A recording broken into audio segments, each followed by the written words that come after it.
So just from your seat, I guess you should do it. That's what we usually do, right? Yes, correct.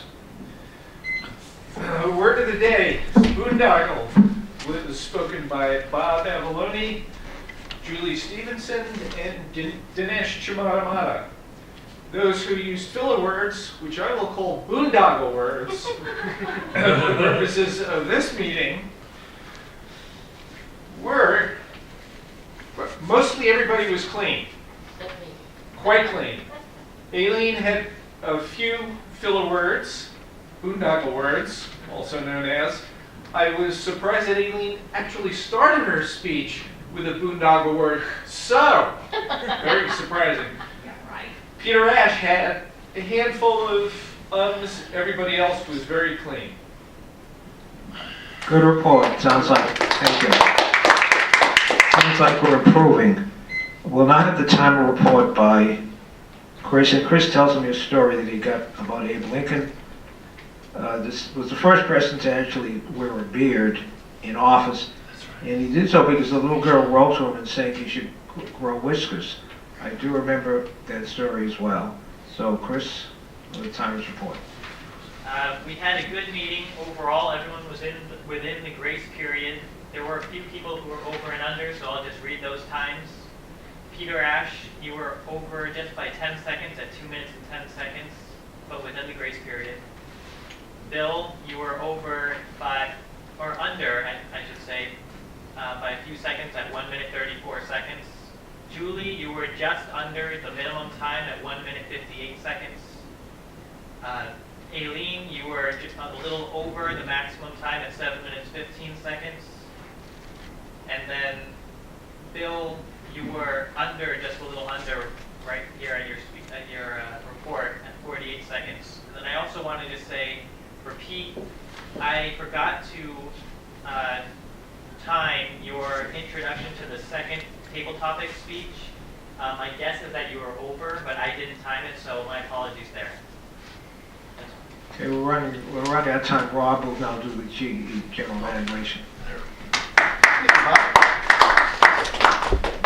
Thank you, everyone. My general evaluation is you're all freaking amazing and wonderful. That's just what I want to say. Now, as a general evaluator, I would say don't use that F word. That was just inappropriate, and it popped out.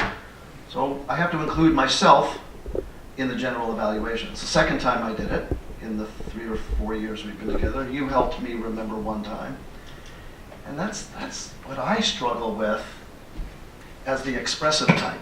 Sometimes I get a little too enthusiastic. So I'm going to ask your forgiveness. My job as the general evaluator is twofold. Fold number 1, how are we doing in general regarding the meeting?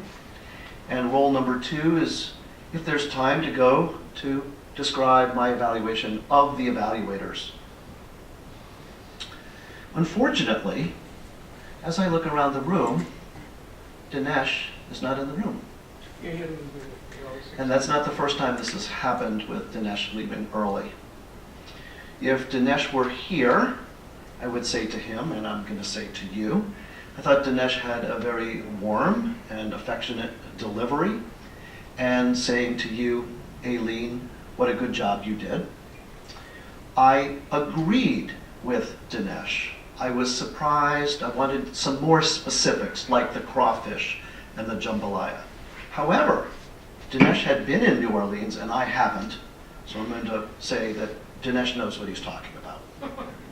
The second thing that I noticed is you wanted to be entertaining, which you were. You were out here, and you were just, well, expressive and joyful, and people liked it.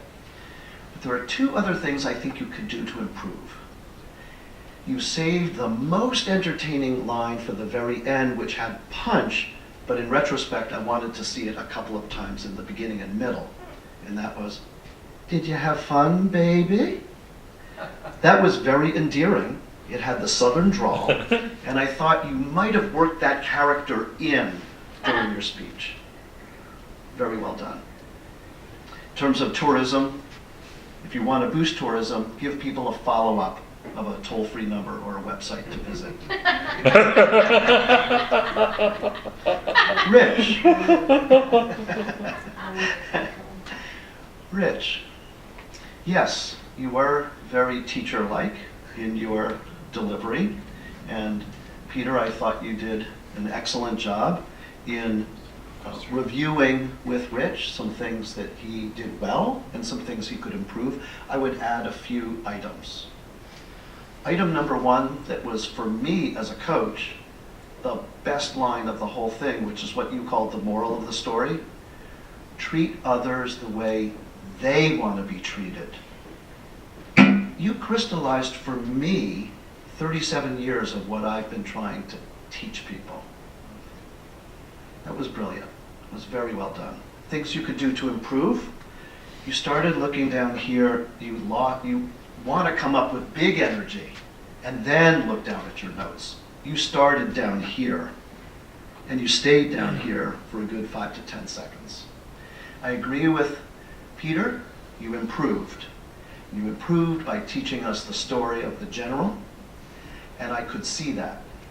I would say even more storytelling about your personal life will make your presentations even more memorable.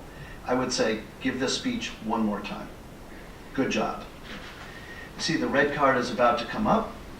Going back to Bob Avalone, our Toastmaster.